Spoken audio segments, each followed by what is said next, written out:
Hey, welcome. So today I was attempting 3 sets of 5 because 2 weeks ago I failed it.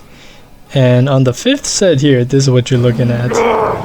I thought I was gonna be completely fine to finish the set, but then out of nowhere this random guy appeared and touched my bar. I didn't think I was even gonna fail. Like, my form didn't break down, the weight was still moving, I didn't even have clips. It just made me so angry. But what do you guys think? I appreciate him helping, but you know, it really made me mad because he messed up my PR. He apologized and we made up, but yeah, today it just didn't feel good. The only real mistake is the one which we learn nothing, by Henry Ford.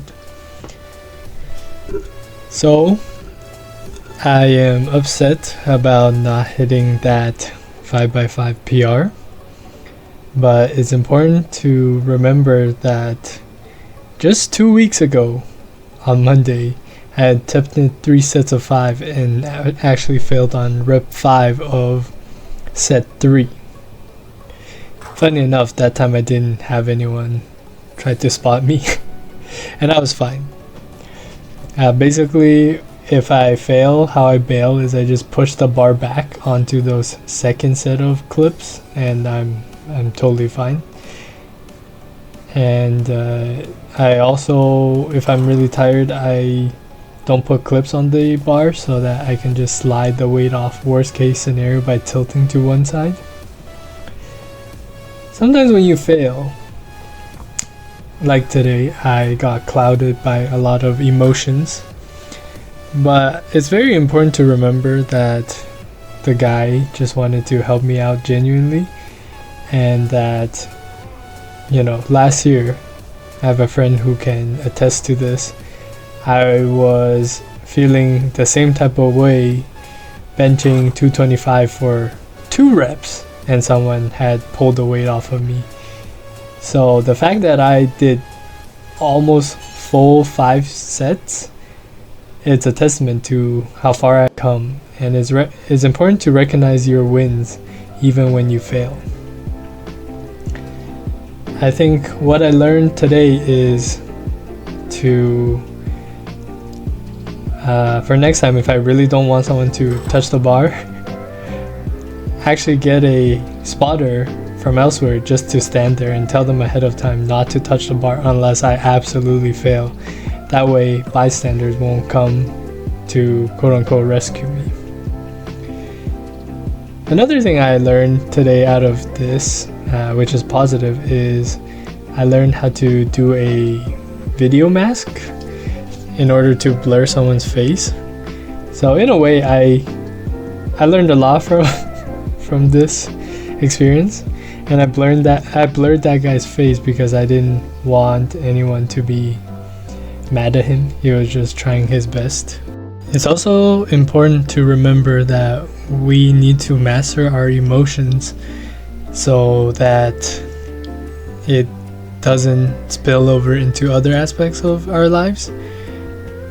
I think overall this helped me recognize that this particular fail does not define who I am, and there will always be a next time. For context, benching 2 plates is already pretty elite even for gym goers, so the fact that I can almost hit 5 sets gives me motivation to keep going and stay positive. Good morning, happy family day.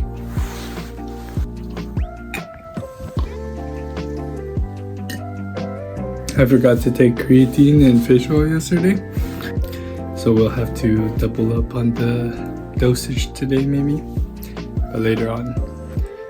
I actually dreamt about benching 225 for 3 sets of 5, so that's what we're gonna do today, chest. On February 9th, so not yesterday but the previous Sunday, Taff invited me out. He needed some extra motivation and we actually hit up Nan's Noodle House. Here with Taff, he got pho. Hello. Hi. And we got these mock chicken. drumsticks. And I got the ten-min ramen. Let's see how it tastes. Time we met, we wanted to come here, but they were closed for renovation. And this place pleasantly surprised me, to be honest.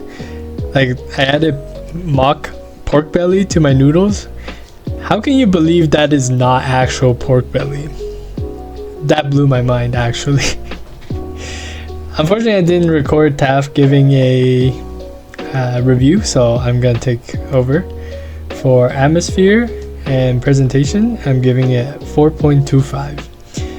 The reason the score is this high is because some of the foods I could not believe was not actual meat. And even though the store itself wasn't all that glamorous, just the shock factor of the food warranted a higher grade. For taste, I don't think I would eat this consistently, but it was pretty good for vegan food, so 3 out of 5. And then finally, affordability, I think it's pretty in line with other restaurants who are vegan, so giving it 3.5 out of 5 for a total score of 3.583 out of 5. During this hangout, I learned a lot about Taff, and we were talking about his home country, Zimbabwe. And now I'll never forget this flag, which is helpful for geography. But he explained to me what the colors meant. He said that green represents the agriculture and natural resources. The yellow stripes represent wealth of minerals. He said that Zimbabwe had like 17 different types of natural resources. Red represents the bloodshed during the fight for independence. And finally, white represents peace and honesty. Show me. That's cool. Another cool thing about this restaurant was they actually had a Polaroid camera, and this was one of the first times that I had a Polaroid taken of me willingly, and the whole process was really cool. Our picture is hung up on the wall, so if y'all want to go check it out, you can find Taff and I there. I think Taff is such a cool guy.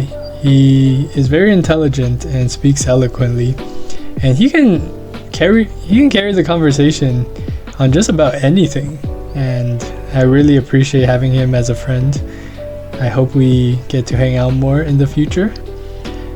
Ultimately, we said that we would check in on each other on our goals every other Friday. So if you're hearing this, Taff, keep at it, stay strong. Looking forward to hanging out with you next time. On the 13th, last Thursday, I met Shauna at Fringe Coffee. We had a really nice conversation. It was our first time meeting, and she told me a lot about her time in Jamaica. And the tea I had was turmeric ginger peach. I'm not a diverse tea drinker, so this one was kind of weird for me, but I really enjoyed the talk that we had, and I met her service dog Ember. He was so cute and patient while we talked for a long time. He didn't make a single bark. I like this cafe. Atmosphere and presentation, I would give 4 out of 5. Very homey feeling. Taste is just tea for me, so 3 out of 5. And then finally, affordability, 3 out of 5. Pretty in line with other cafes. But I think when you go to cafes, it's more about the people you're with, and I really enjoyed meeting Shauna. She used to run a paint class in Jamaica, so she invited me over to go paint sometimes, and I can't wait for that. Finally, yesterday I did some shopping. Just went to Dollarstore in the core, saw this funny ski mask, and then I found the lock section. There are so many locks, but decided on the cheapest 3 lock combo, just in case what happens on Friday happens again. I also bought a fly catcher because sometimes there's just fruit flies flying around while I'm recording, which is really distracting. And then I also bought some office supplies. When I got home, I hung up the fly trapper, and I already caught 1 fly.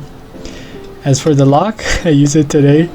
I thought it was so tiny, and then at the gym I saw someone with even tinier lock, which made me laugh. I guess the smaller the lock, the bigger the person. The guy who owns that lock, he was huge. And today I used the holiday to fully catch up on my different businesses. There are so many packages, as tall as me, the labels. I also had a local order. And then finally, I pulled a fortune. It's funny because my friend is in Portugal and Spain, so we'll see what the positive that is to come out of this trip, you know? But yeah, thanks for watching. See you tomorrow.